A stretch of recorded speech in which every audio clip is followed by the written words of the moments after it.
BloombergQuint.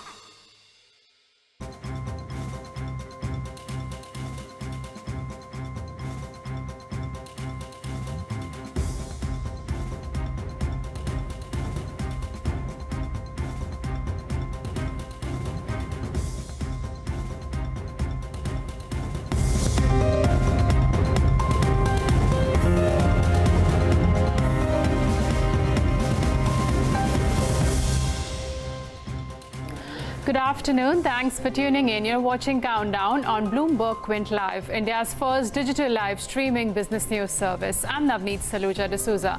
Well, these are the top headlines that we're tracking at this hour. Markets fall to the lowest point of the day. The PSU banking index is the biggest sectoral laggard. Broader markets are underperforming, while the volatility index is up for the second day running. Heavyweight stocks are dragging the Nifty lower. HDFC, Reliance Industries, SBI and ICICI Bank are the top four laggards in terms of point contributors. Bharti Airtel pays 10,000 crore in AGR dues to the telecom department. It says the balance amount will be paid after a self-assessment exercise. And LIC Housing is slightly off the day's low after IDBI Bank has clarified that there were no talks to merge the bank with the housing finance company. The stock earlier saw its biggest one-day drop since September 2018. Good afternoon, Neeraj. Third straight day of fall coming in for the markets. Remains to be seen if the bulls can defend the 12,000 mark now. Yeah, it will be very, very important to see that. By the way, and talking about what bulls versus bears can do because of the coronavirus impact and more, we've got a very important market watch. You don't want to miss this conversation with Lucy MacDonald. She'll be with us in moments from now to talk about her thoughts on what the world is doing and how the time ahead could be like for equity markets as well as maybe even debt markets. But before we get to that conversation, quick market check. 0.5% lower for the Nifty 50. The market breadth too would be slightly iffy in the session today. And get the heat map up on the screen. Look at that. Nearly 1:3 in favor of the declines for the market breadth. And get the Nifty 50 up on the screen. Look at the cuts that have come in. Coal India. PSUs, by the way, have fallen today. Coal India, ONGC, GAIL. I mean, all of them have their own different reasons, IOC and SBI, but clearly they are correcting. BPCL2 is down about 2.7% in trade. There is weakness in Hero MotoCorp, yet another day down about 2.5%. Yes Bank cracks about 5%. Ciplon News has gone down about 5% as well. And amongst the heavyweights that are contributing include a HDFC, which is in the red, are down about 2%. And Reliance Industries and HDFC Bank too have moved into the red. Remember, they were in the green when the trading trade started. What is doing well? Handful of names. Titan 1.7%, TCS 1.4%, and Inflows has gained a bit. So there's a bit of a defensive bent to the equity markets today. Very quickly, the mid-cap end of the market and should come up on the screen. The top losers and gainers on the mid-cap index and the small-cap index. We'll try and figure out what's happening here. Look at that. Muthoot Finance, after a very strong quarter, up about 16%. Balkrishna Industries up about 10%. That just tells you and on the of what the market really wants. Good numbers. And on the back of Muthoot doing well, Manappuram Finance too is up about 4% in trade. In terms of losers, IGL corrects yet another day down about 3%. Sterlite Tech down about 4%. Edelweiss posts a horrendous set of numbers down about 4%. And Glenmark is amongst the top losers after the management commentary not very comforting for the markets. Navneet, what about the F&O space? Well, Neeraj, Nifty Futures have been trading, of course, with some bit of premium right now. 12,060 is where the spot is trading. And let's see if there is any sort of fresh build-up which has come about in today's trade. Remember, in the opening session itself, we've been trading below the 50 DMA. And now Nifty is right now trading around the 20 DMA. So the futures are at 15 points premium and build-up of about 5% has been seen. For Nifty Bank, which has been an underperformer, even last week it was down about 1%.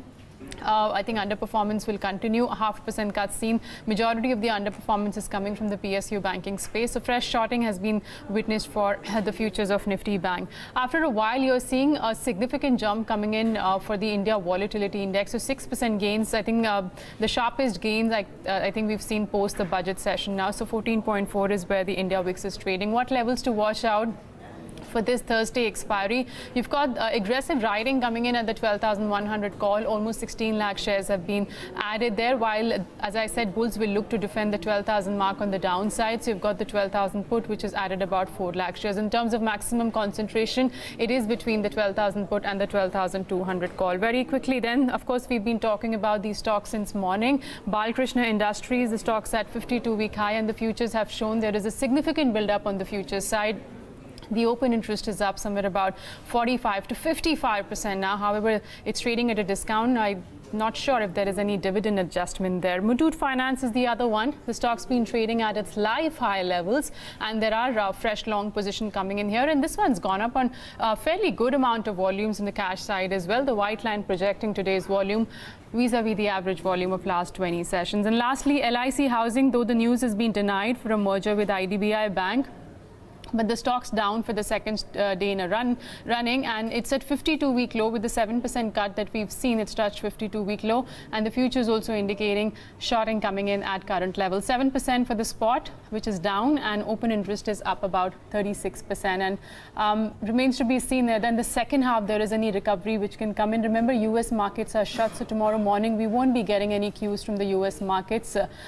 Let's see if there is this dip that we've seen in the last 3 trading session that can be bought or not. But moving on, let's begin with the global voice. Lucy MacDonald of Allianz Global Investors joins us on the show now. Hi Lucy, good afternoon to you from India.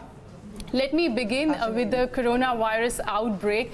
I'm looking at the Shanghai Composite Index. It's gone back to pre-lunar levels before the holiday season. So in terms of equities, I guess all the losses have been contained owing to the measures that the authorities have been taking with regard to injecting liquidity, or for that matter, putting a curb on short selling in the Chinese market as well. Do you think the damage has been contained properly, or there is more to come? Because now there are reports suggesting the economy, which was expected to grow at 6% this year, will have some bit of impact due to this. As far as the markets are concerned, we've had a certain amount of liquidity, both domestically within China, but also holding back elsewhere in the world, which has meant that you've continued to get that support for markets, which has been the main reason why we've had the rally in all global markets since the middle of last year. So that has certainly contained the market impact.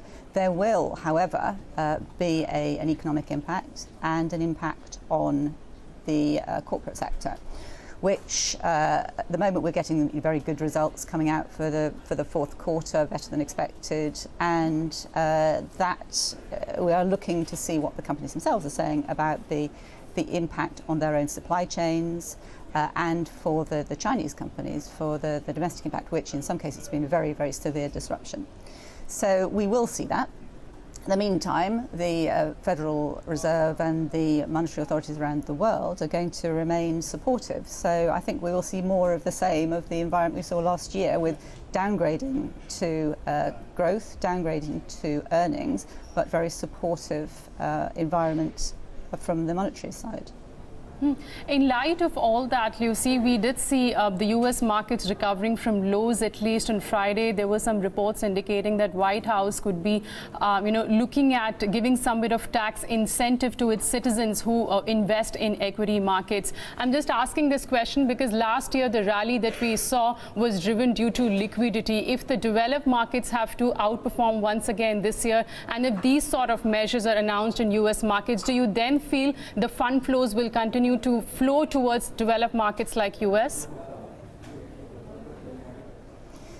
In an environment where you do have concerns about overall global growth, which we have, we're already seeing relatively slow growth, which we'd hoped was stabilizing, and that we would see a bit of recovery this year. Now, if that's not going to be the case, or it's going to be delayed, then there will naturally be a more risk aversion in the types of companies, industries, and cyclical exposure that investors want to have. Lucy, Neeraj here, good morning to you. I just wonder if you think that the equity markets are being a bit, lazy with trying to ascertain the impact of coronavirus. There was a note which came in which said that during the SARS epidemic, the actual economic impact was witnessed a month after the peak news flow. And this is arguably a lot more dangerous a version if reports are to be believed. Do you think there could be, at some point of time, a withdrawal of liquidity, risk averseness, and thereby a pronounced impact on the Asian screens as a result of this? There's certainly a risk of that, but I think it's a risk which the monetary authorities are very aware of, which is why they're being particularly supportive and why they are mentioning it. Even the Fed's mentioning it, despite the fact that it's had limited impact so far on the US economy. It is something which all investors are watching very, very carefully and seeing how it's beginning to impact particularly those global companies through their supply chains. And we're early stage of being able to quantify that, but that's what we will all be doing. The companies themselves will be quantifying the impact and we will be assessing it as we go along. And as I say, it's just a very unfortunate time because we were seeing a stabilization in earnings after a down year, and we are now pushing out any recovery. But how much the downside could be at a micro level, it's very early to tell. We've seen the companies within China. We've seen some companies which have very, very severe disruption, half of their business just not operating at all. That's clearly not going to be the case for global companies, but even so, you are seeing quite a lot of disruption, primarily from the quarantine and the efforts to limit the spread of the disease. Okay, Lucy. So let's try and see if I get it straight. And I was wondering, how would you then think of India if indeed money is likely to flow west because of the risk averseness, and if indeed there could be a potentially higher economic impact on some of the Asian countries? How does India fit in there? We haven't received a lion's share of flows. We've had both the budget and the government and the central bank firing a quiver full of arrows to try and revive the economy, and one big tailwind could be that crude prices have corrected and might stay benign. How does India fit into this puzzle?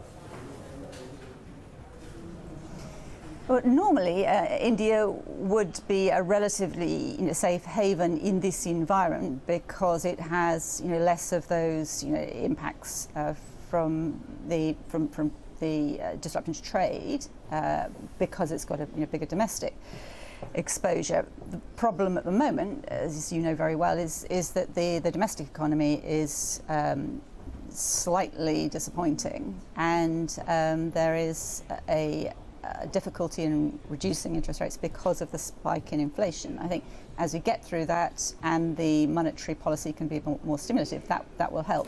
But I think that's the issue for India at the moment. It would be the obvious place to go except for that. Okay. So what changes that? I'm just trying to ascertain, Lucy, and I don't know how closely you've looked at India, but I know that you looked at the budget as well. I don't know if you looked at the central bank's policy, but a popular opinion is that a lot of these measures will take effect with a bit of a lag, as they naturally would 3 months, 6 months down the line. Would you believe global investors like yourselves or advisors like yourself would take note of that and try and preempt some recovery, or would you wait for the print to come in before you make any big decisions? I think that there will be a preemption. I think looking at the inflation rate, which is obviously what's holding back the interest rates coming down, it does look like there are some one-off effects from food prices, which you can already see are being alleviated. So I think there are good reasons to look through some of that. In light of that, then, Lucy, we've had two monetary policy meets where RBI has kept the rates on hold, and this has come after 5 rate cuts that of 135 bips that we'd seen last year. Is there something higher inflation, lower growth, and a lot of the economists are now worried that India could be moving into the trajectory of stagflation as well? Is that something to worry about in terms of FI flows coming into India? It is, and it certainly has been a concern. But as I say, I think as far as the inflation part of the stagflation is concerned, that looks as if it's going to be more of a one-off spike. As far as the underlying growth is concerned, then it clearly has decelerated from very strong growth rates, but it is still higher than you can find elsewhere in the world, and that's certainly even relative to China, but also relative to global GDP, which looks like it's going to be at best around 3 this year now, with the virus impact. Right. So keeping all these factors in mind, the largest, Asian economies, China being impacted due to coronavirus, and the full impact of that can only be seen now in the growth numbers that come out for March quarter. India's combination of higher inflation and lower growth levels. Which are the key markets then, as of now, FIs will prefer deploying their money in the emerging market basket? Well, from our perspective, we tend to look at companies really rather than markets per se, and so the companies that we're looking at will tend to be following some of the structural growth trends that we think are only minorly affected by cyclicality or by viruses. So the areas that we're interested in are digitalization, so those companies which are shifting to the cloud. India's obviously got a good exposure there. We are interested in the impact of climate, those companies which are able to show that they can aid with energy management and really be on the receiving end of this movement. And then I think also healthcare, we're very interested in finding exposure there. India's got a good sector there too. That's an area where you're seeing a good impact on productivity from technology, both at the research end, but also on the delivery of healthcare.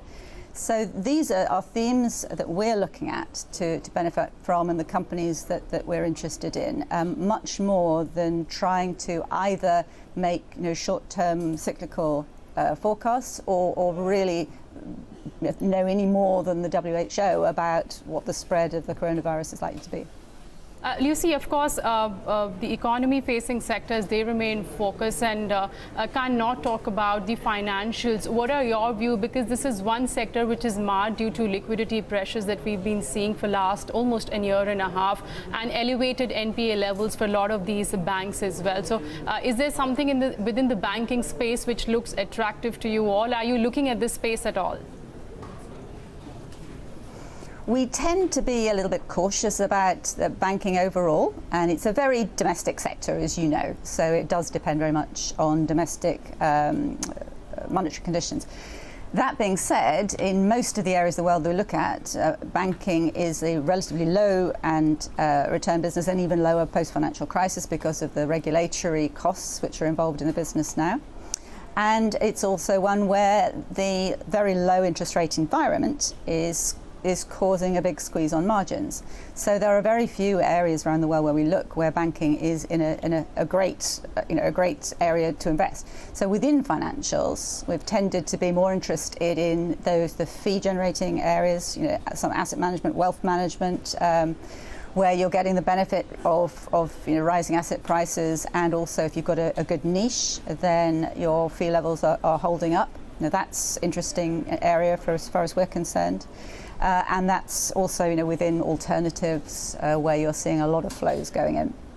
So I think there are areas within financials which are of interest, but banking per se is somewhere where we're finding it difficult to find sort of really good return businesses. Okay, Lucy, just one final word really on currencies. I mean, while dollar has largely been a currency of strength, and has appreciated against a whole host of major currencies, what do you expect 2020 to be like? Well, with currency forecasting, we don't think is our area of expertise. Fair call. Where we are. No, let me spare you then. Then one final question that I have is on a big event that we're watching in India, the visit of the US president.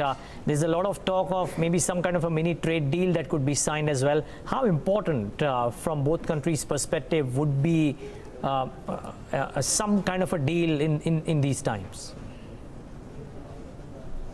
Very important. I think in this case it does look like a mini deal, but the area which would be interesting to see what happens is if there's any discussion about visas within the tech companies. That's clearly an important area for India, and one where there has been quite a lot of uncertainty. That's an area which really should be driving some good top-line growth, and where India has got some very competitive companies which are moving up the value-added chain. So that getting some clarity on that issue, I think, would be interesting. All right, Lucy, we leave it on that note. Appreciate you joining us today and taking us through your thoughts on global equities on back of coronavirus outbreak. While the world equities clearly have shrugged off the fears, we've seen equities rallying, but it's the economic growth, I guess, which will be impacted. And the clear assessment of that can only be done when you get the numbers for the March quarter. All right, and talking about earnings then, it was a strong quarter for, not that strong quarter for IRCON International, despite a 3.3% drop that we've seen in the top line. But if you look at the bottom line, I think there they posted a strong growth of about 50%, while EBITDA also saw double-digit growth. Let's discuss the quarter gone by with Mr. Sunil Kumar Chaudhary, who's the chairman and managing director of the company. Mr. Chaudhary, good afternoon, and thanks a lot for joining us today on BloombergQuint. First, a word on top line, which did witness a degrowth. We saw your Indian segment revenues also falling, while the international segment revenue fell by about 18%. What can you attribute this slowdown to the top line this time around? See, overall, in 9 quarters, we have grown almost by 18.5%. But in this particular quarter, because of heavy rainfall in the Gujarat, where we are doing earthwork, the soil become wet and it's not possible to do it. And same thing happened in J&K, where the snowfall was quite heavy. So the tunneling work which we were doing got affected little bit, and that's why the turnover is less in this quarter. But overall, in this financial year, we expect to grow by 20% over last year. Okay, so there is no issue at all. All right, so let's treat this as a one-off quarter where top line did witness a bit of degrowth. But talking about the operational parameters, we did see the margins expanding at 12.7 versus 10.8, and this is on back of, I guess, cool off that we've seen for the raw material, and also other expenses for the quarter gone by were on the lower side. Is that a trend that we can expect margins can be in the territory of 13 to 13.5% going forward? Yeah, EBITDA will be somewhere around 14%, 14 to 15%, and the net profit will be somewhere around between 10 to 11%. Generally, we take the projects in that margin only, and that is why we are repeating this performance year on year. Every year, if you see our balance sheet, we are somewhere around 10, 11, 12. In this range, we operate in the net profit margin. Okay, give us a sense on your order book right now. How are the order inflows in the third quarter? See, orders, I have said number of times that we have quite sufficient orders, around 50,000 crores in hand. Out of that, 32,000 crores of orders are there where we are executing the works, and the balance works are in the pipeline. As soon as we will get the clearances, we will start doing construction on those projects. So next quarter, most probably 5,000 crores of works will be awarded to the contractors, where the work will start. But we are booking some orders in this financial year in highway sector, and next financial year about 10,000 crores of fresh orders in railway and highway sector. Both the sectors where the government has main focus, we have a large presence in that. Okay, and talking about the railways, correct me if I'm wrong, I guess 80 to 85% of your revenues currently come from that segment, and out of that also 70 to 75% is from government, which is a nomination basis. Do you foresee any sort of concentration risk? If yes, are you looking to diversify into other segments? See, we have 50 to 55% of orders on nomination basis from Ministry of Railways, being as their public sector undertaking. And balance projects which we are doing in Bangladesh, Sri Lanka, Algeria, those projects are, even DFC, are backed on the competition basis. They are in railway segment definitely, but they are on competition. But total, if you count, it is around 85 to 90% is in railways, but out of that 50 to 55 is from nomination. Balance works we are doing in the roads, some buildings works, and some PMC works. Those works we are doing. And as you have asked for diversification, we are well diversified companies in infrastructure sector. We are doing railways, we are doing railway electrification, we are doing highways, buildings, railway workshops, large bridges, townships and buildings. So all the infrastructure we are doing, and we have executed projects in them. Quite a large number of projects we have done in these sectors. So we are present in all infrastructure things. The longest tunnel in the company has been made in the country is 11.2 kilometers. That is done by IRCON. So we have sufficient experience and to carry out our business, and the government has a focus of 102 lakhs crores investment in next 5 years in infrastructure. Out of that, 19 lakhs crores is in roads and around 13 lakh crores in railways. Both the sectors we are there, and we hope that we will be definitely doing a lot of work in this. Mr. Chaudhary, you've had an impressive performance thus far. I wonder what the next 12 months order inflow IRRs could be like. Do you reckon that the new orders that will come in, and you will choose to bag orders which will have a higher margin and a higher IRR, or that would not be the basis of shortlisting orders? No, we definitely choose those projects which are better having clearances. When we select project in competition basis, we do a lot of study. We identify these projects at least 6 months before. We study them, we see all the parameters, we find a competitive cost, and then we put our margin on that. And where all the clearances are there, land issues are not there, that is why we execute project faster, and that is the reason that our top line is increasing almost 20% this year, and next year also expect it will go 20% further. So with that kind of top line growth and the kind of pickiness that you have for the orders, am I to assume that from the current, I think you've clocked in about 12.5 or 12.7% EBITDA margins in Q3, that those numbers can actually inch up slowly, but can inch up for consolidated FY21 as a whole? Yeah, definitely it will be somewhere around 14%, 14 to 15 in between that. Core EBITDA will be there. So we will be operating in that margin. So, and we are also now. No, please finish your point, sir. We are also now liquidating our existing HAM projects, where we will selling our stake in our equity, as well as we are finding a lender for substituting our loan to the subsidiaries, so that we can do more projects in the infrastructure sector. Are the buyers of some of these projects global funds? Because I think the appetite has been there, the budget has been forthcoming in letting SWFs or sovereign wealth funds come in and buy stake in Indian infra. Yeah, because no, our Indian companies itself, they are quite keen to take it over, because these are giving very good equity rate of return and IRR.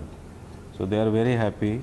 So we will also come out, we'll sell some part of our equity, and they will take part of that. And after 1 or 2 years further, we will come out totally. And this arrangement we have done with them for not for one project, it has been done for all the future projects. We will construct and sell our equity to them. So we'll come out and they'll put part of the equity in the beginning itself with the project. So that confidence we have, and they also have in us. Could you give us some guidance about what are the kind of numbers that we're looking at? I know you mentioned you've given me a couple of numbers already, that the top line growth for FY21 could be 20%. You mentioned that margins could be 14 to 15%. What about the bottom line? Would it grow at a faster clip because you're growing 20% and the margins are also expanding compared to the current year?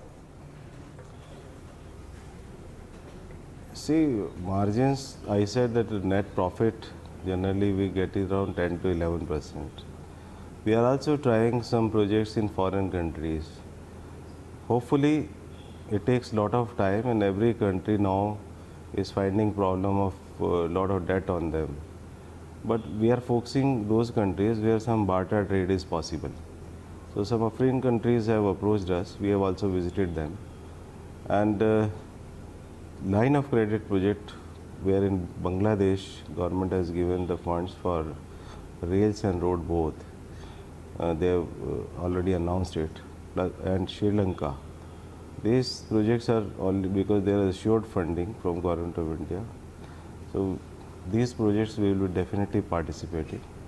But otherwise we are looking for market in Thailand, we are looking for market in Malaysia. We are looking in Africa, particularly Ghana and Zambia.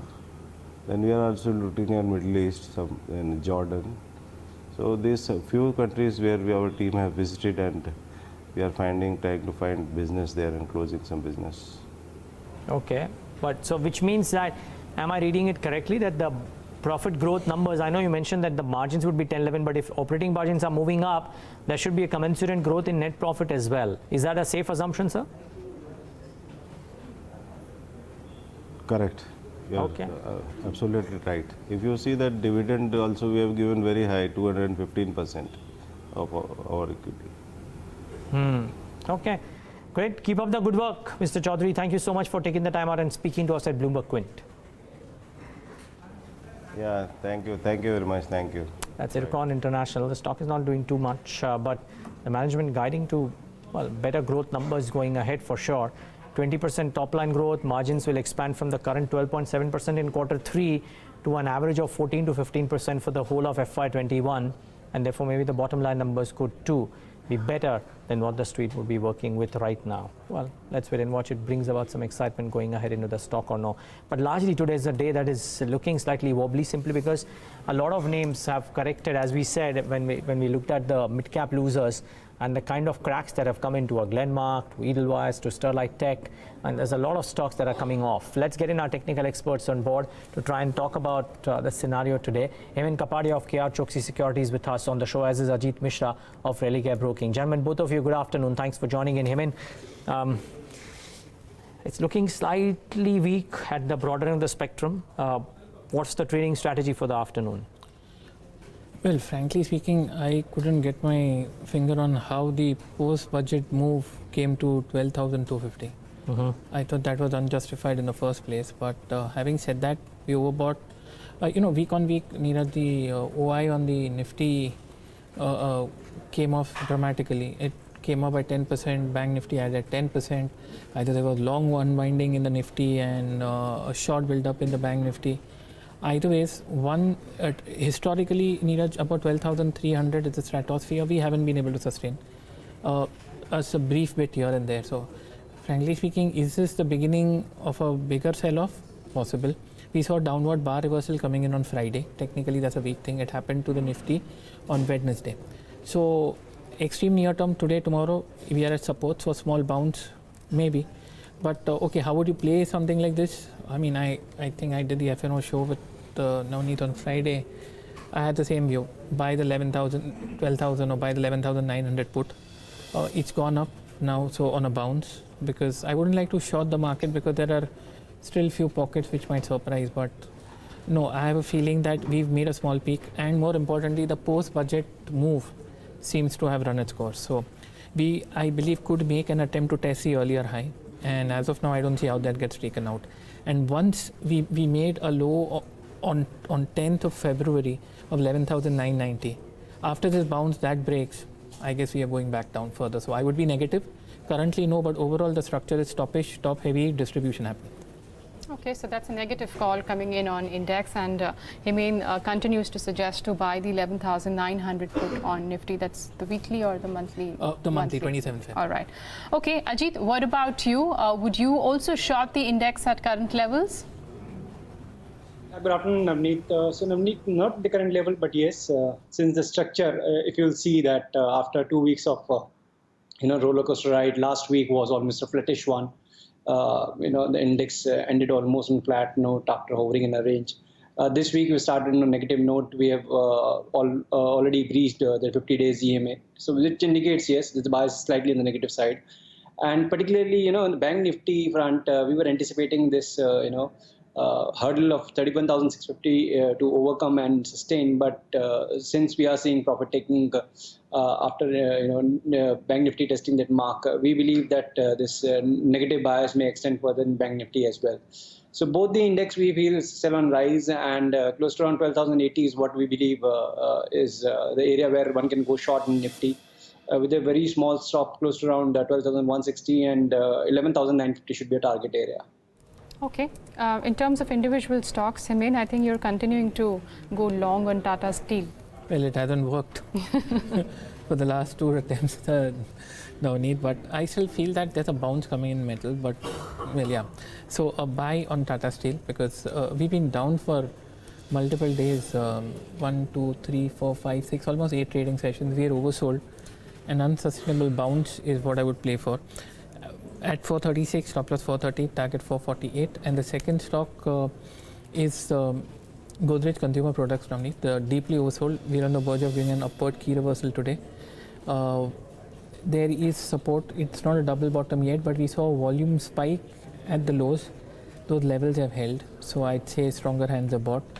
We're looking for a bounce, so I guess 650 seems to be around the corner, Navneet. Okay, that's Tata Steel as well as Godrej Consumer. Both are buy calls coming in from Himen. Ajit, what about you in terms of individual stock ideas for the afternoon?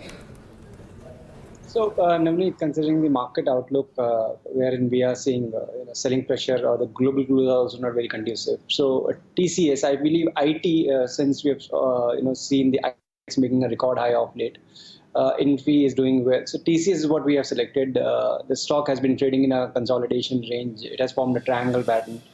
So it's on a verge of breakout, so we are preempting that move, and we believe, considering the overall sentiments in the market, this IT may continue to do well.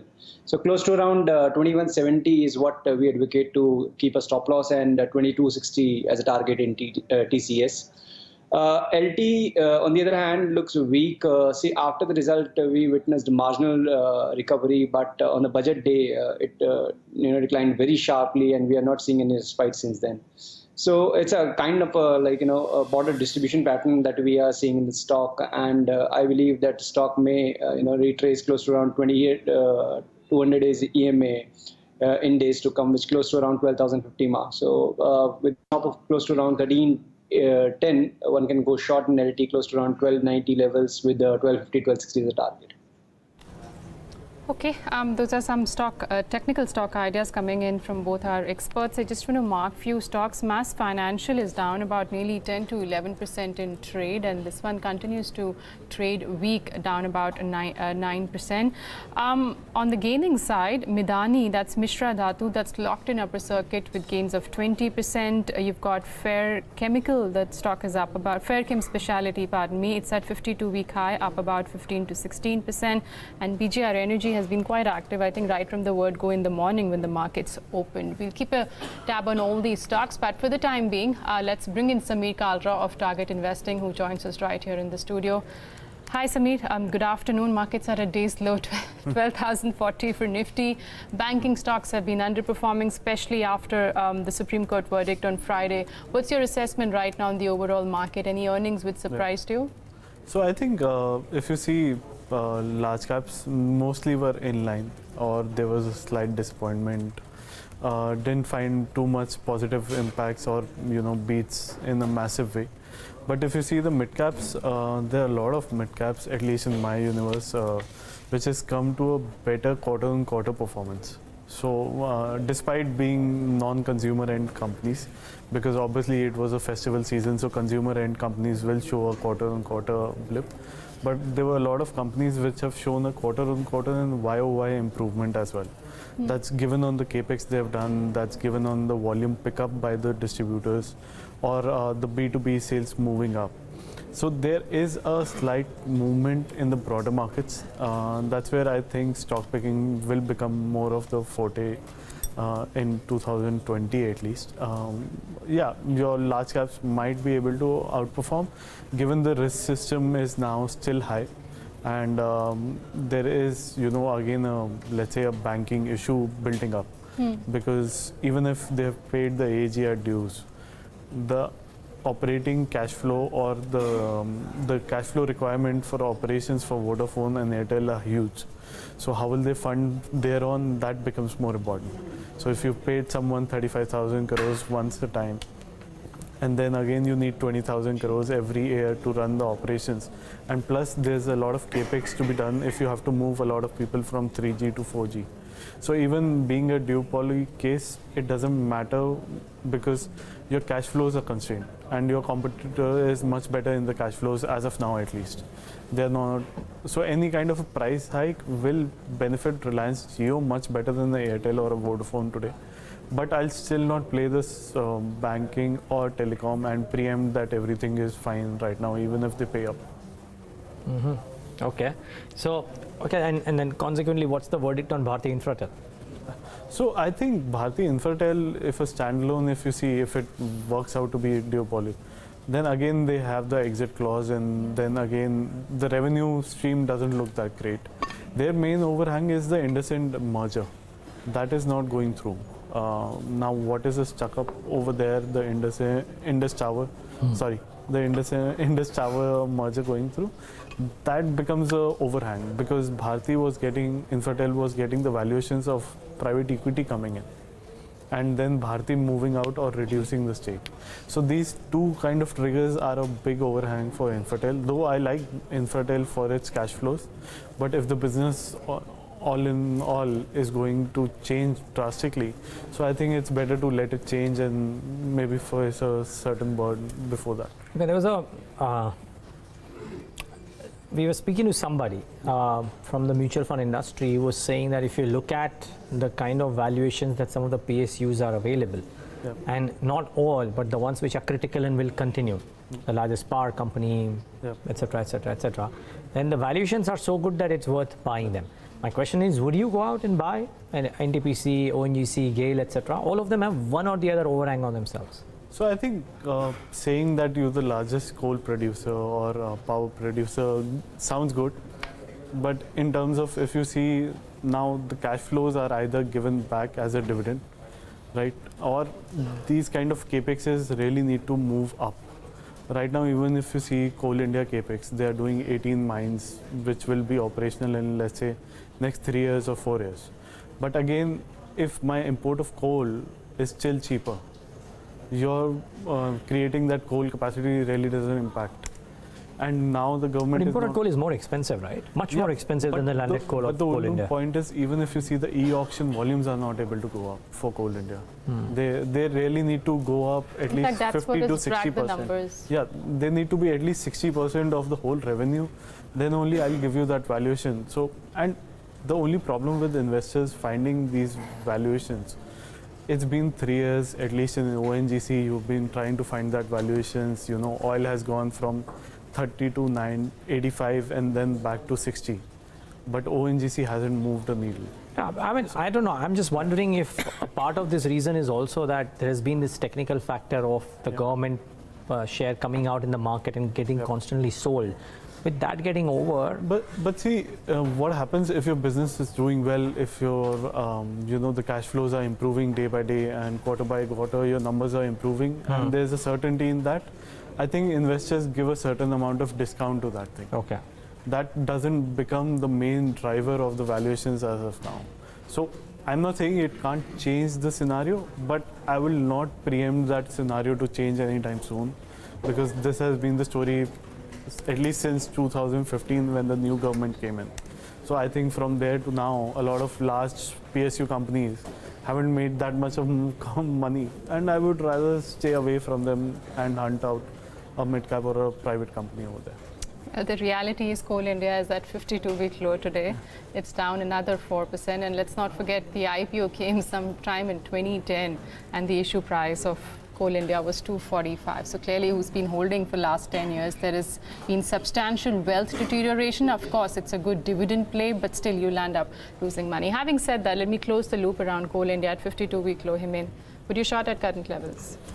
I'd stay away from all government companies, no short, no longs.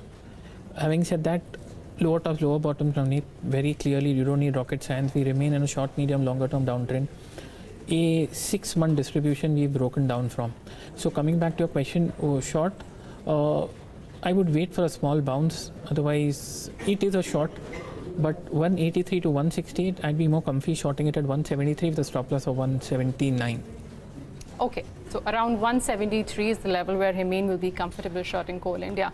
Let's move on to stocks then, which are doing quite well and have reacted very, very positively to their numbers. And one of them is Muthoot Finance. We highlighted in our F&O check as well, the stocks at live high levels. There are fresh long positions visible. Look at the build-up. If you can just pull up the futures, you'll get an idea even at these higher levels traders are willing to bet on this one. Muthoot Finance volumes have been very, very decent today and 57% higher when it comes to open interest build up. Sameer, the gold financing companies, be it Manappuram and Muthoot, they've been posting good set of numbers quarter after quarter. It could be due to higher gold prices, which increases the value of the collateral, or it's the shorter term loan that they disperse. I think that's what sets them apart compared to the other NBFCs. So I think, Navneet, since the NBFC crisis started, the major plus point for these two companies was the liquidity wasn't never short, even in commercial paper market or the bond side. So they have utilized that liquidity for expanding in non-gold.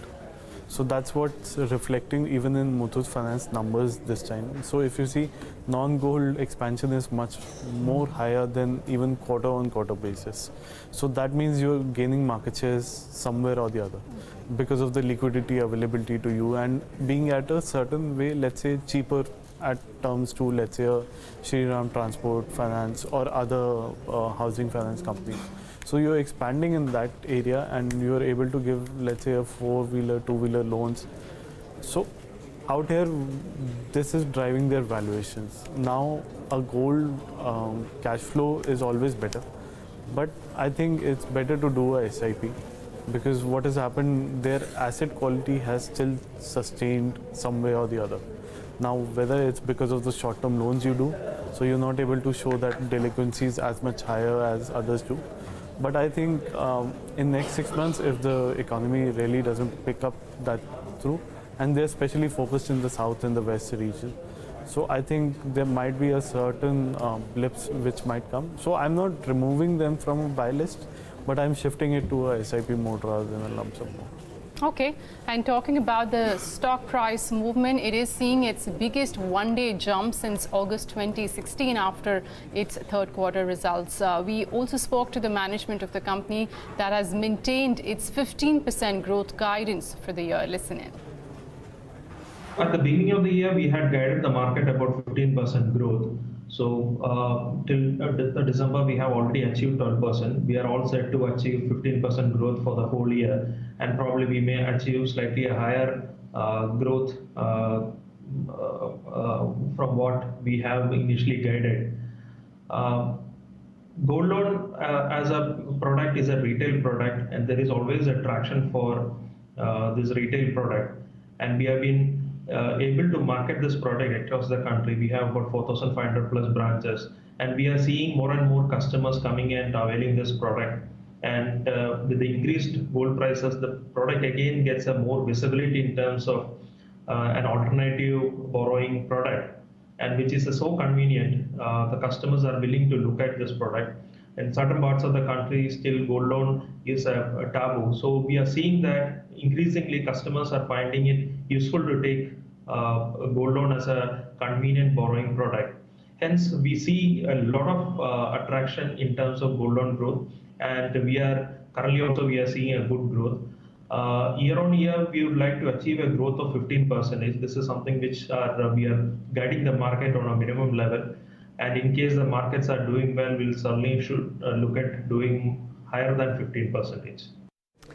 Well, so that's of course Muthoot 16% higher. Ajit, let's stick to this, between the two, Manappuram and Muthoot, which one gives you a better risk reward if either of them does? Disclosure, Neeraj, that we already have recommendation running on Manappuram, but Muthoot also looking very strong on charts, so no doubt about it. It's just that at current levels, I would prefer to wait for any dip, and Manappuram can be bought at the current levels. The immediate hurdle is close to around 180 mark, but I believe the kind of momentum that we are seeing in both these stocks, it will easily surpass that level and retest the previous highs.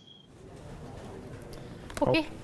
That's the technical view on these gold financing company. But the other stock that is doing well in today's session is Balkrishna Industries. The stock seen its biggest one-day move since January 2017. And this is on back of strong performance in the third quarter. It was an operationally strong quarter for the company. And Darshan Mehta joins us to take us through the highlights of the quarter gone by. Darshan, over to you.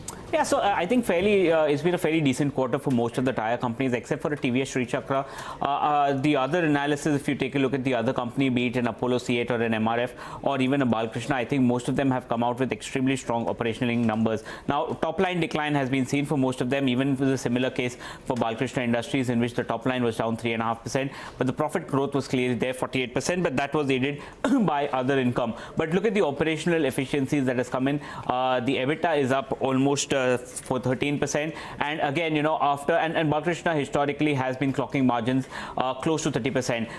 Over the past few quarters there has been stress. Again, they've come up to the levels of 30%, so one of the best performing operating margins in the industry, because they make a very off-road or niche tires. Now, in terms of what has happened, first of all, the raw material as a percentage of sales has come down significantly. That has come from 46% to 41%. So that was one of the key reasons why there is operational efficiencies. Lower raw material cost and lower other expenses are also something else that aided Balkrishna Industries. The other important and the most important factor is that volume increase has happened this time around. So the volume growth is 1% on a YOY basis. Compared for the first half, there was a decline of 12%. So clearly you can see volume is coming back into Balkrishna Industries. Now, what is expected for FY21 and what the management has said is they expect better weather conditions and improving global macroeconomic situation to aid them. So that is something that is also helping the stock. Nomura came out with a note, and they are saying that, you know, one other important fact apart from the results is the fact that the issues that are there in China, because China also exports significantly. So the China issue of the coronavirus can also aid, you know, the growth in India now, because export from here probably will grow in much faster than at the expense of China. So on all parameters, technically extremely strong, came out with strong set of numbers, strong management commentary, a positive brokerage calls, and the counter is up 11% today. Okay, well, thanks a lot for that, Darshan, and clearly showing yet another company wherein while the top line growth may not have happened, but operational efficiencies are getting rewarded, and Darshan highlighting aptly all that worked. Are you a buyer here, Samir? Why or why not? See, what has happened that if you see Balkrishna is more into off-road, and if you see globally, construction has really tanked majorly. And if you see Europe, let's say private capex is almost going through a double quarter, a downward degrowth. US is somewhere picking up, but the Caterpillar numbers, if you see, that's a good proxy to show how US is doing in terms of, you know, private capex and other things. That is also in a degrowth phase, but they are coming off a better month-on-month numbers now on. So that's why even if you see Balkrishna volume, that has been due to the lower base which they have. So on that lower base showing a 1% growth for one quarter, I really don't believe that changes the whole drastic scenario in terms of it. And what is happening in China might benefit it in the medium to longer term, but it doesn't happen that quickly because they haven't done the capex right now. The capex has to come in next 12 to 15 months. So that will boost the capacity, and then only the exports can push up. Otherwise, you can't automatically start, you know, generating more tires with the same kind of capacity which you have. So their capacity constraints are also there. They are not as bad as, for me, other than, you know, Apollo or let's say JK Tire, but they have a potential. But right now the valuations, according to me, doesn't factor in the downside to the whole global economy risk which is there in next 3 to 6 months. So I would rather take some profits off or keep away right now. Okay, that's Balkrishna Industries for you. Quickly then, Himen, do you want to take a long call here? 46% long build up looks good. Has moved up for 7 months in a row. I'd wait for a cool off because I don't think the market is that confidence giving. Standalone, Balkrishna looks good. OI build up, indicators supportive, volume in cash, everything is fine. I'd wait for a cool off. Okay, wait for a cool off. For a small cap company, the flash is there on your screen, named Alpha Geo India. That's 1-2 contracts for data processing, which is valued at about 130 crore, and hence the reaction that you're seeing. The stock's up about 17% now. In fact, for the year, the stock's up about 40 to 45%.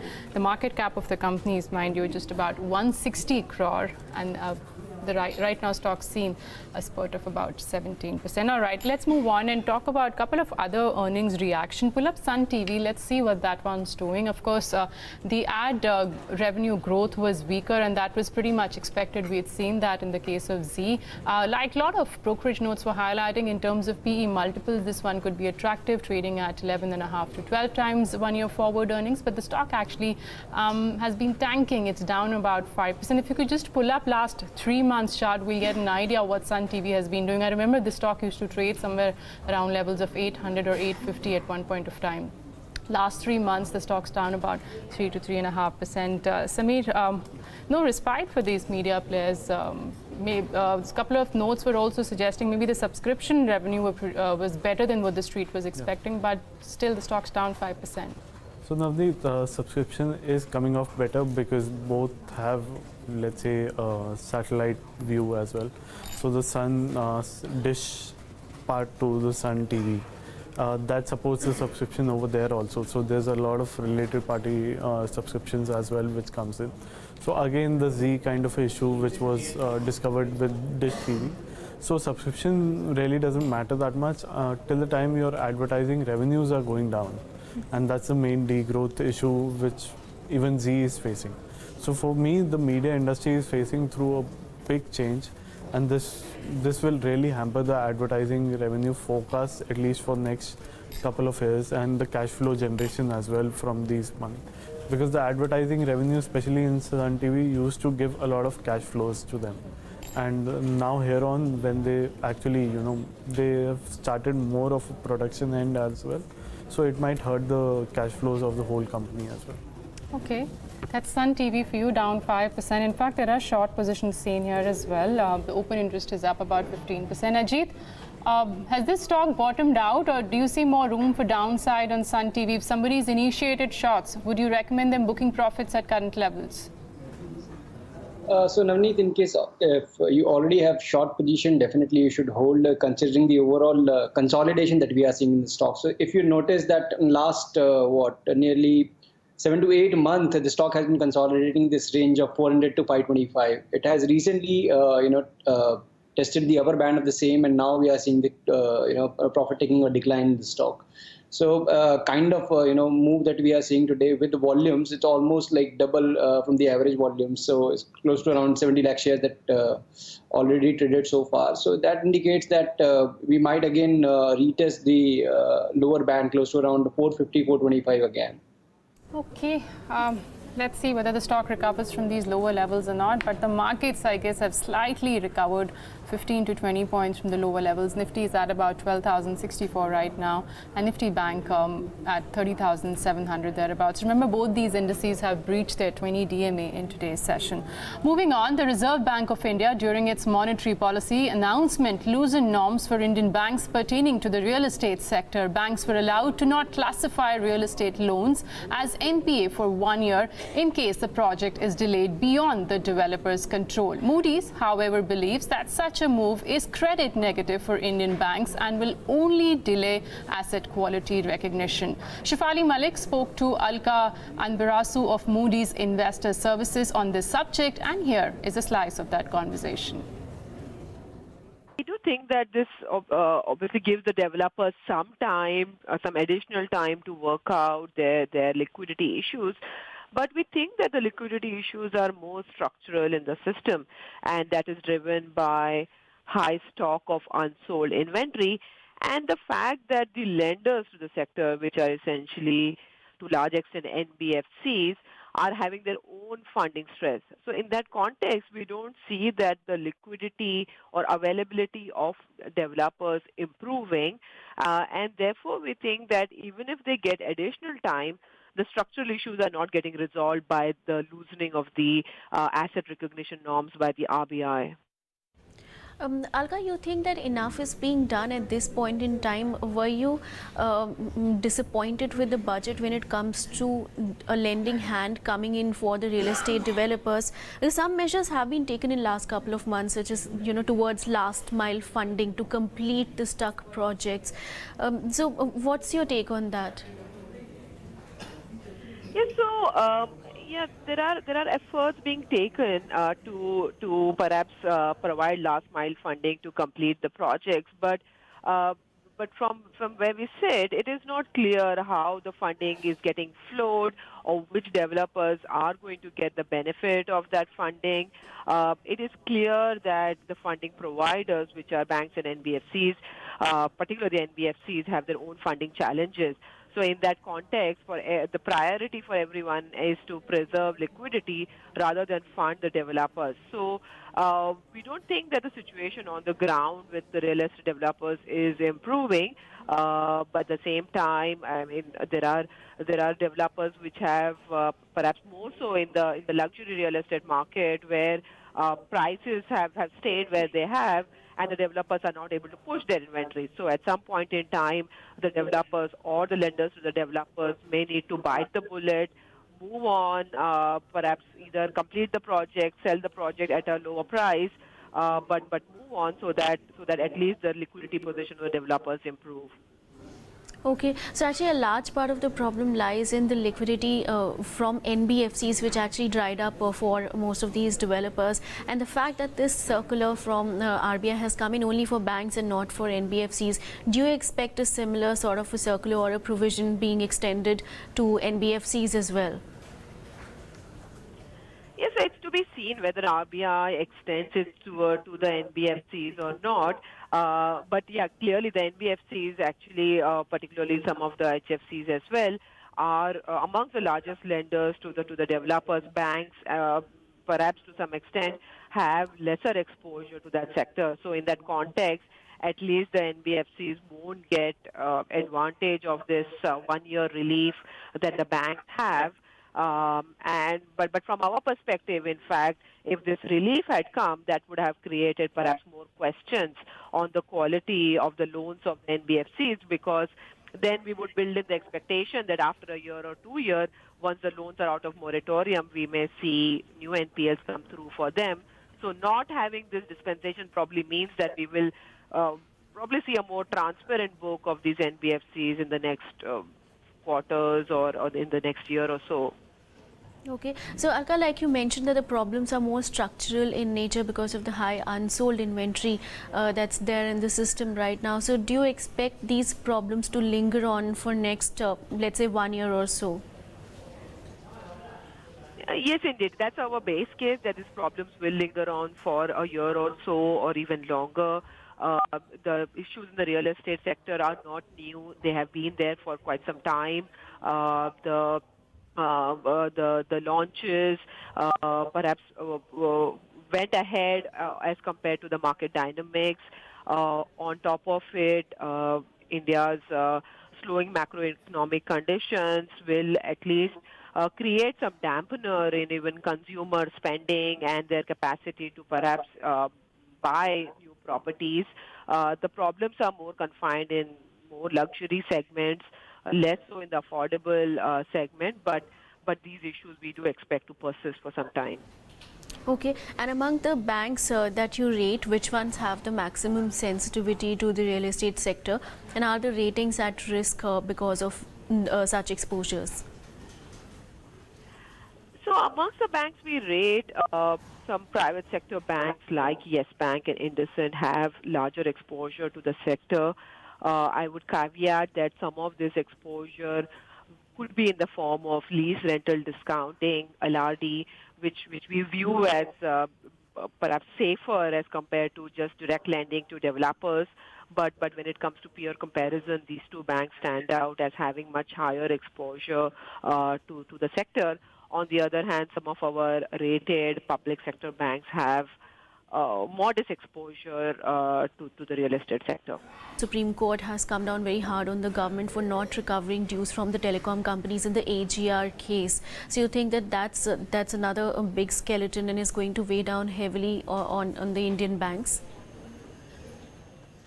Yes, we do think that this AGR ruling is creating uncertainty on the viability of certain telecom companies, and we do expect, or at least we are building in downside risk to the bank's asset quality from their exposure to the sector.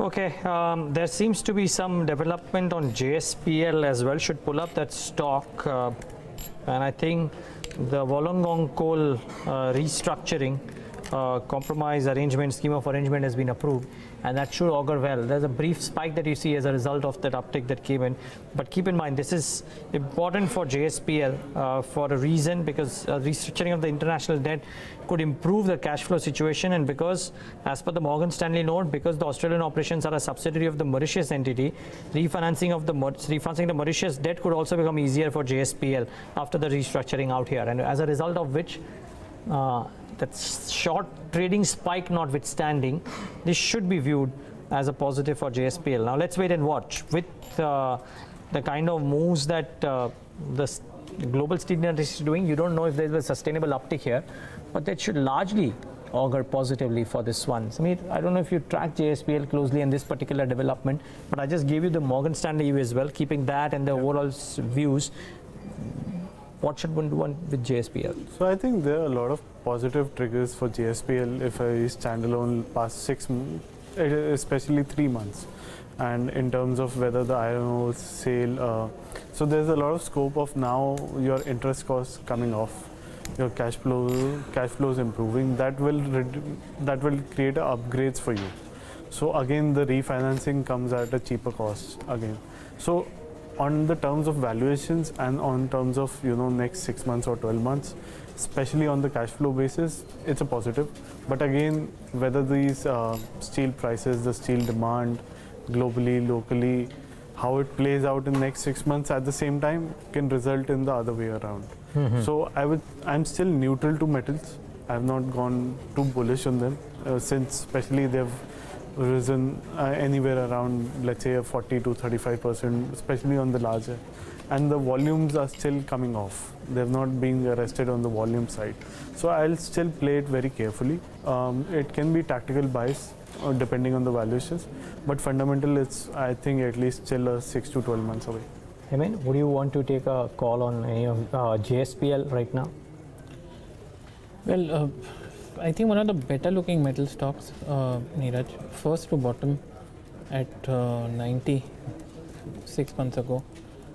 Currently, even from the longer term point of view, the picture definitely looks better, and even on the quarterly charts, Neeraj. So one stock which looks really promising on the metal index is JSPL.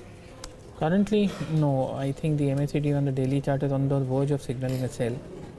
I believe we're getting top heavy over here, so I would be cautious. No, I wouldn't do this would not be a trigger for me right now. Yeah, from a longer term point of view, cool off, yes, because it seems to be firing on all cylinders after almost 1.5 years. Okay, that's JSPL for you. Almost cooled off the sudden spike that you had seen, but nevertheless, as Hemant cited, that among the metal companies, at least technically, the stock has been looking good. Let's find out then which are the Fab 4 stocks which feature in Sharad Dubey's list today. Let's go across to him. Hi, Sharad. Good afternoon. Hi Navneet, the first stock is Alpha Geo. It's a low volume counter. The stock is up more than 15%, snapping its 4-day losing streak after the company stated in its press release that it has won 2 contracts, for seismic data processing, which is valued at almost 130 odd crore rupees. Up next is Mishra Dhatun, which is stuck in upper circuit and hitting its lifetime highs itself. The stock has risen by almost 2.5 times since its listing. Up next is Orient Electric, which is up almost 4%, gaining the most in 14 months. A clutch of consumer durable stocks are in the green today itself. So that's something which we'll be watching out for. And the last stock of the day is Mindtree, which is up almost 2.3% as fresh longs is seen with a high open interest of 24% and the volumes trading at almost 2.5 times its 20-day average. Back to you. Okay, Sharad, thanks a lot for bringing those Fab 4 stocks for us. Pull up Bandhan Bank, I guess that's at day's low. It's seen a correction of about nearly 4% in trade right now. Yep. And pull up Indiabulls Housing as well. That too has seen a correction of almost 4%. Days low for this one as well at 308, and DMart continues to witness profit booking, of course. That's down about 3% in trade, and HDFC AMC is also down about nearly 2 to 2.5%. Bandhan Bank remain on the charts with the correction. I remember this one was outperforming in the last week or so. Suddenly, I think it's about a profit booking, but at current levels, would you do anything? No, things not looking very good, Navneet.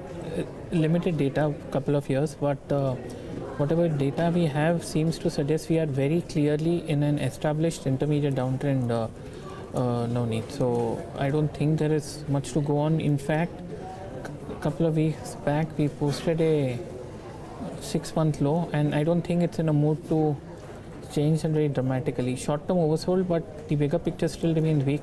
There's a crossover sell on the monthly charts in most of the indicators now. So despite a 5-month fall, no, it's not a buy yet. No. Okay, last 3 months the stock's down about nearly 22%. Samir, we've spoken about the gold financing companies, but let's talk about a gold jewelry company, then Titan. The results were better, and this time around looks like the street was happy. We've seen stock almost moving up by 10 to 11% post the numbers, and today also in a weak market it's sitting with gains of 2%. Valuations of course are expensive, but do you like this company? So I think if you see, the growths have come off from 20-25% to 13%, 11%. Now if I see that amount of cash flows, at 20-25%, my cash flows were very healthy, and according to those cash flows the company decided on certain amount of capex to maintain that growth. Right now, when for 2 quarters that growth has come halfway, right, and the gold prices are not soothing out anytime soon, at least on a global level, and your currency now also, I feel currency is ready to, let's say, depreciate to a certain extent. This kind of RBI buying really doesn't help that much at a longer pace. So I think over there, when your domestic prices will balloon up again because of the crisis and the economic data which will come up, so the risk might get out of equity a little bit and into the gold. So I think over there the cash flows will deplete at a faster pace, and your capex cannot be stopped. You cannot halt the capex and say now we don't have a cash flow. So your working capital issues might start to creep up in the company. So it's not a right place to fundamentally invest in it. If you have it, you can hold on to it, but I think give it a good amount of downside, at least another 15 to 20%, because the cash flows will be depleting. I don't think so the revenue growth will come back to 20-25% anytime soon. Okay. Well, 20-25%, yeah, it seems that will likely not happen for this fund. Okay, what else? Stocks that are gaining or losing? I don't see too many gainers which are on very high volumes at the small cap end of the market. Maybe an odd Jindal Saw has gained a little bit in the last 10-11 minutes of trade, so you'll see a sharp uptick there. But there are a few names like that. Our stocks losing out a bit in the last few minutes. Well, some Vivimed Labs, etc. have all corrected, but that's all small cap stocks which you don't quite even have a handle on. But Alchem Labs has pulled back a little bit in the last few minutes, so I should pull up that stock. And JSPL, much unlike what people would want to believe, is seeing some pressure, because I think that whole trading community which would have bought in on the announcement, it must not be coming in, so it's pulled back there. But watch out for Alchem Labs. That one has come off in the session today and is down about 2.5%, trading nearly at the lowest point of the day. There is an argument that a lot of people are presenting, Samir, of late. Even we've been asked queries about how IDFC First Bank from a long-term perspective looks a very good prospect. I have a question. Why would you buy an IDFC First Bank? And if so, try and tell me why is it that you would not instead buy HDFC or Kotak Bank or an ICICI Bank and buy an IDFC First Bank? So first of all, I won't start buying right now, given the management is more conservative, and past 4 quarters since they have taken over, provisioning is not letting them go that easy. So every quarter everyone hopes that the numbers will show some kind of a hope, and again comes some kind of a asset quality issue because of some loans which have gone bad, or some recognitions which go more conservative in nature because of the management seeing that it's better to take the hit right now.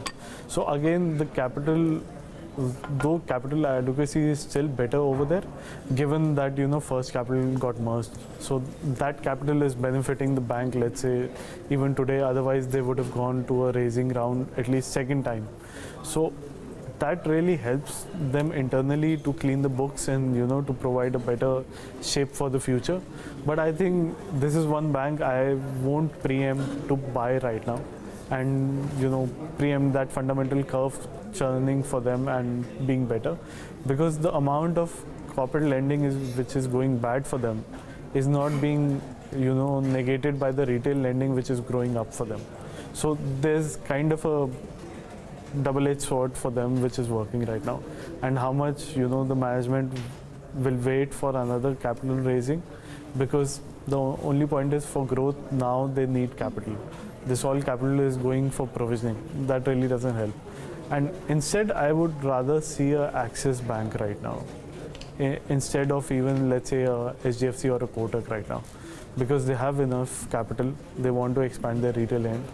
The subsidiaries are the most undervalued right now, at least as per my analysis, in terms of the price of those shares right now. So I think that's where next 3 years or 4 years they can really take away market shares from even the large players who have burned a good amount of money for gaining that market share for past couple of years. Okay, well, Axis Bank a preferred bet for Samir compared to the others. IDFC First Bank is not a yes at the current point of time. Well, at least from Samir Kalra. Let's take a look at what dealing rooms are recommending in the session today. Time now to take that detour. Darshan is joining in with his channel checks. Darshan, what are you gathering from your sources? Good afternoon, Neeraj. One of the stocks that's been spoken to today is Manappuram Finance. We've been discussing Muthoot Finance and the 15-16% rally that we saw. Very strong set of numbers. The dealers believe that the catch-up of Manappuram obviously will happen to Muthoot. Even Manappuram had similar numbers when they had come out, but because of the market condition, did manage to correct significantly. Look at the volumes. Almost 17 million shares have already been traded. So there is a positive buying that's happening on the counter. What is not doing well in today's trade is Cipla. It's down 3.5%. And one of the key reasons is the news that came in from the US FDA that one of their key products, Walter & Jen, has been put in from, you know, a prescription drug to an OTC drug, which means that, you know, the sales probably will get impacted. It's on the top 3 drugs, or the 3 largest drugs that the company has in the US markets, and that could have a big impact on the numbers going ahead. So a couple of brokerage notes also coming out highlighting a bit of concerns in terms of how the EPS will be hit for Cipla. And the last one is Ashok Leyland. It's up 1.7%. Remember that the results came out last week, but the analyst con call was held today. Strong commentary was there by the management. They spoke about how they have got the debt below the close to the 2,000 crore mark. They spoke about inventory and how they're planning to clear it off, and how they've gotten expert to restructure the business for the BS6 operations. In terms of outlook, yes, they said that, you know, it will take a few more quarters, probably 1 more year before the demand surge actually happens. But overall, the commentary was on the positive side as per analyst. Okay, Darshan, thanks a lot for bringing that dealing room check for us. And let's move on and talk about some market voices as well. And healthcare is the space where investors can find some extra return this year. And that's the word coming in from Ajay Srivastava. We had a word with him in the morning. Listen into a slice of that conversation. The key question is, where do you find the next bit of little extra return? Perhaps in our view, you would find it in healthcare. And the reason we say is that as more and more government compromises on the price control, what they came up with, the vindictive attitude towards the industry and slam price controls, is getting relaxed. I think if price control gets relaxed, number one. Number two, all Indian pharma companies are deleveraging. If you look at the debt to equity ratios of most of them has improved appreciably. That's 2. Third, local market is growing well, 9 to 10% growth rate is coming, and therefore impact of US is now getting diminished over time. So to that extent, we have got a much better thing. And I think going forward, if there is a more focus on health, etc., thanks to what happened in Delhi election, maybe everybody will jump into the Mohalla clinic game and more medicine will get sold. You know, that will be an interesting play, I think, healthcare. And, you know, it's what bothers you most is that why would volumes drop in a market like India, you know, which has happened in the medicines in India. That's the scary part, that is India consuming less medicines because we can't afford it anymore. But leave that worry aside, I think the pharma sector in India perhaps would be one big gainer, also because Donald Trump is going to ensure that price controls don't come on at least medicines which his American companies produce or even European companies produce. So I would believe that healthcare could be, it has done well of recently a little bit marginally well. Very safe place to be, and I think it should be an outlier in the next 12 months. I think Ajay made a very important point about the PSU's wealth destruction. And Ajay, just one question. It will be theoretical because we can't quite figure out what will actually happen. But these demands against these PSUs for coughing up AGR dues, they are all going to appeal against it. But everything from a GAIL to All India is correcting and correcting quite viciously, despite optically valuations not looking all that bad. I mean, how would you be a brave heart and try and catch a falling knife in the hope that sense will prevail and these companies won't have to pay, or would you leave them alone? Well, the sensible answer is, okay, we have started buying them. To be honest, I've got GAIL, I've got Power Grid, etc. So to that extent, we have started buying into this stock because I think they are at historic lows. Dividend yield is phenomenal, 6.5 rupees or 540 on GAIL, for instance, at this point of time on a stock which is 120 or 121 when the dividend was announced. So I think sense will prevail. I think Supreme Court will look at it because Supreme Court has given a very nice way to get out of this mess. They have said go to TDSAT. Now, if TDSAT itself delivers a positive judgment, then there is no reason for anyone to do anything about it, because then the matter gets closed at this level, will never reach the Supreme Court. Only if TDSAT gives the judgment adverse to these companies will the matter reach the Supreme Court. So I think Supreme Court has very deftly disassociated these cases from the telecom cases. It's a very, very smart move. So I think the worry of these companies getting lapped up with AGR, I think is overblown. I think it's a good opportunity. But as I said, PSU stock is not about opportunity, because the correction, PSU stocks have been on a systemic decline since last 5 years. We've never seen an upliftment in the stock. Every time we believe it's a great value, 0.7 times book value, 0.6 times book value, and they fail to surprise you on the downside. So yes, we have been braveheart. We have bought 2 or 3 stocks affected by AGR based upon Supreme Court directive that go to TDSAT instead of coming to us for clarification, which also buys them time, because when the TDSAT will do its review, then it will go to Supreme Court again, and therefore year to year at least is now gone before these companies have to cough up money. So I think these companies are safe. So if there is a panic reaction, I believe it's a wrong reaction and they will get the relief. Now, whether you get the whole upside in a PSU stock, God only knows. It's not done well for the last 5 years. No reason to believe it will do well future. But at these prices, you got to be nuts not to be there. Well, you've got to be nuts not to be there at these prices. That's the call from Ajay Srivastava on PSUs. So different people would have different views, of course, on the same. Well, 9 minutes left for the markets to shut. I think we should first take in closing strategies and then maybe take one final call from Samir. But first, the closing strategies. And Hemant, to you first, your top closing strategy. I have a BTST on Wipro, Neeraj. Okay. Because I think it's not going to do anything. So I'm playing it safe because the market... You don't have to give a call. If you don't have a call, it's completely fine. Yeah, but Wipro is okay because it potters around, does nothing. The market itself is very clearly weak, like Navneet said, 20 days gone, but the bank Nifty half-an-hour chart seemed to suggest some positive. So, and Wipro is looking relatively better. So BTST on Wipro. BTST on Wipro. Okay. Ajit, what about you? So, Neeraj, the metal looks mixed right now, and the kind of fall that we have seen in Hindalco, I believe, at least in today's session, we have seen a fresh breakdown. So, one can go short as a STVT trade in Wipro with 194 as a stop loss and close to around 182 as a target. Okay. So, those are a couple of closing strategies. Now, we've spoken about the PSUs and how they have corrected. Look at the list of losers today. While there is a Yes Bank and a Cipla, but Coal India, GAIL, BPCL, Indian Oil, ONGC, NTPC. Well, those are 6 of the top 8 losers on the index and clearly correcting. The other one, which is now very close to the 200 levels, is ITC, 204 and counting. Now again, yet another stock, Samir, wherein a lot of people will say there is value. Is it a value trap? It was always a value trap. Now, at these valuations... No, even right now, if you see, everyone was saying that, the consumer staple business has to really pick up. That picked up. The revenues picked up. First 3 years of execution, everyone gave away that you are reinvesting in business and, the EBIT can be, flattish or negative slightly. It's been 4.5, 5 years now, consistent investment in consumer staple business, cash flows of cigarette business is being used endlessly.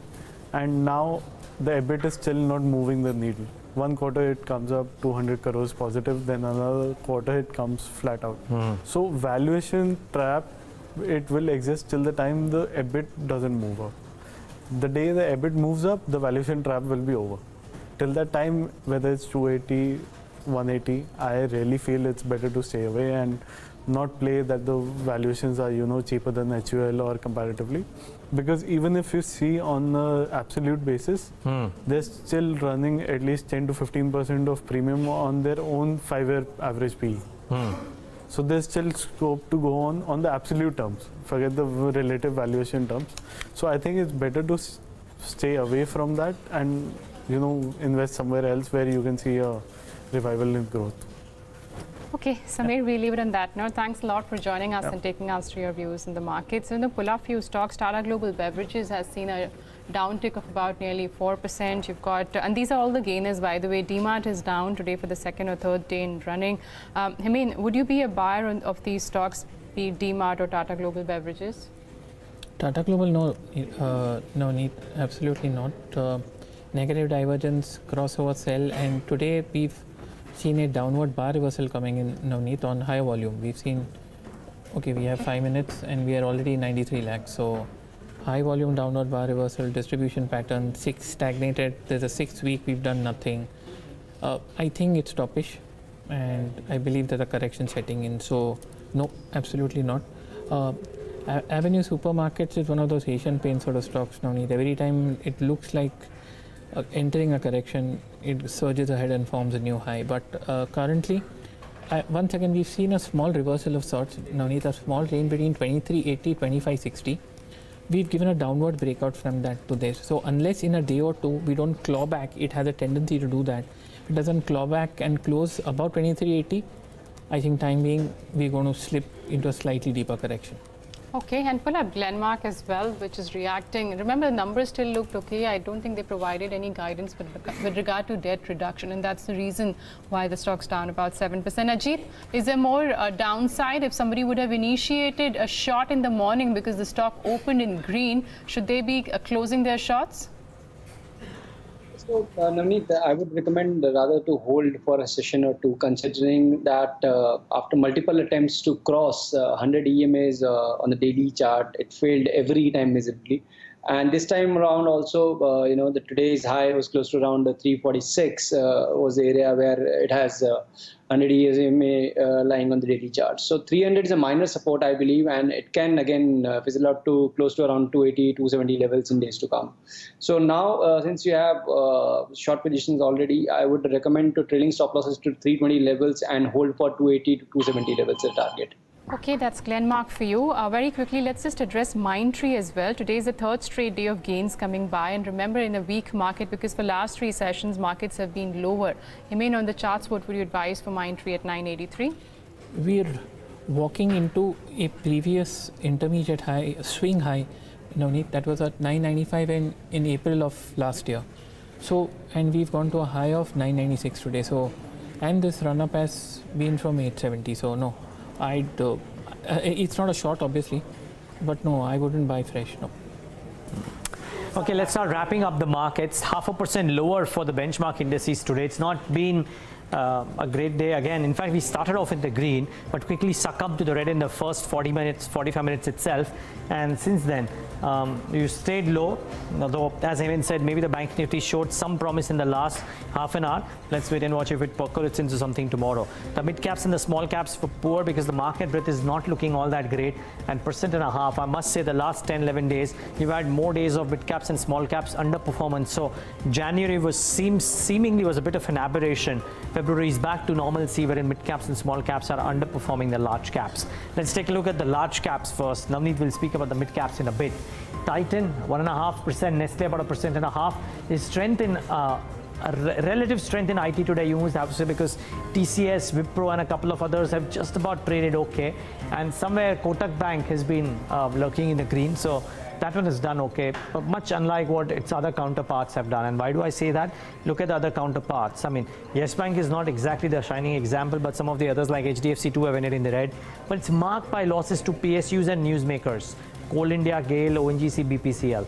Hero MotoCorp, a newsmaker, down about 3%. IOC correcting. Cipla, Sun Pharma, Bajaj Auto. So the two-wheeler companies haven't had a great day either in the session today. So it's not looking like a very good day. Let's wait and watch if tomorrow is slightly different. But the mid-caps too have been clobbered, Navneet. That's right, Neeraj. In fact, we've started to see underperformance from the mid-cap space from last week itself, where the index was down about nearly 2%. And today also we saw losses coming by as the mid-cap index is closing with cuts of nearly 0.8%. Let me begin with still a couple of gainers. And on top of my list are the companies which came out with the numbers. So positive reaction seen after a stellar set of numbers being posted by Muthoot Finance. The stock was up about 16 to 17%, good amount of volumes. It's closing, by the way, at day's high, which is technically considered to be a good sign.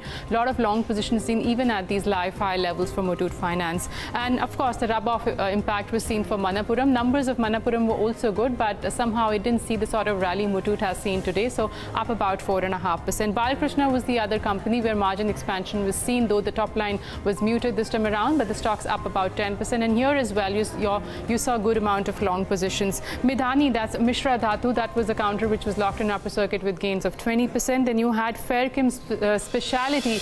Every now and then, actually, we've been seeing how chemical companies have been doing well, and maybe today was the turn for this one, 15% higher. And Torrent Power, among the power companies, has been doing pretty well, up about 2.5% in a weak market like today's. On the losing side, your PSU banks were weak for the second straight session. So you had a Bank of Baroda closing at day's low with cuts of 5%. You also had Punjab National Bank, which fell about 4 to 5% in today's session. Then you had Bandhan Bank. Banking as a pack was weak today, so this one also tumbled about closer to 4%. Aurobindo Pharma didn't have a great session, and overall pharma companies which were doing well until last week have started to witness some bit of profit booking, so that's down about 4%.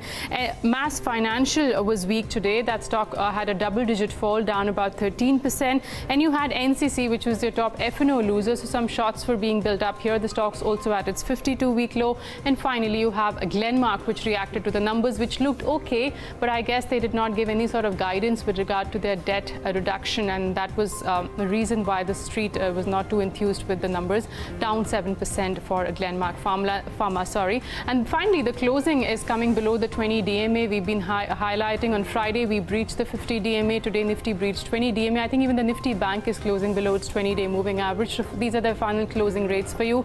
12,050. I think tomorrow the focus will be whether the bulls can defend the 12,000 mark, which is a psychological level, Neeraj, we've been highlighting.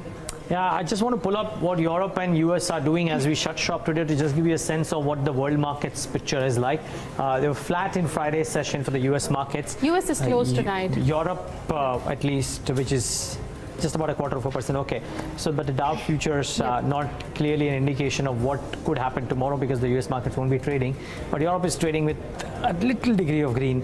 Let's wait and watch if this strengthens and do we have some cues otherwise. But the volumes should pull up the volumes in the session today. And how have the volumes looked like? Well, standard par for the course, I would reckon. Maybe the cash market volumes a smidge lower than what they usually have been. Yep, we were seeing a figure of between 43 to 44,000. So maybe there is lack of participation as well as the markets have started to see a decline in last three sessions. And finally, I guess, Neeraj, the volatility index saw biggest jump that we've seen at least after the budget session.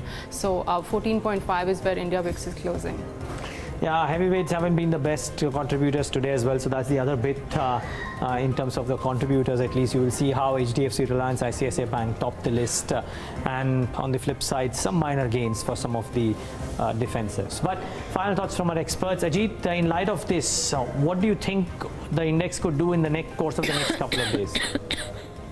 So, Neeraj, as we discussed in the beginning itself, that after that volatility that we have seen post-budget, and now we are seeing that again Nifty is witnessing profit taking at higher levels. I feel that Bank Nifty, earlier we were hoping that the private bankings will continue to do, what they were doing earlier. But now, except Kotak and ICICI, which you mentioned earlier also, it's the only one who is holding ground, while the rest are witnessing selling pressure at the higher levels. So I feel that this decline may extend further. And close to around 11,950, 940, which is the area where Nifty has 100 EMA on the daily chart, might be the area where Nifty is going to take support.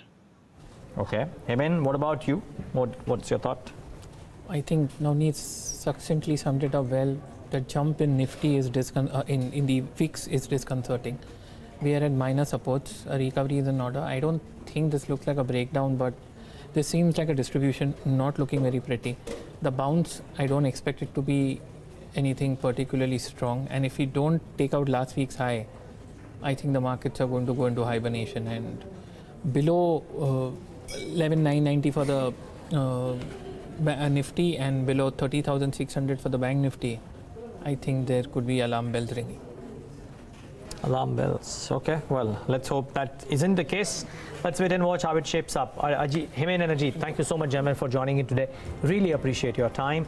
0.5% lower for the indices is how we've shut shop. We wrap it up on this leg of countdown from Navneet and me and the team that put this show together. Thanks so much for watching. The Market Wrap with Agam comes up next.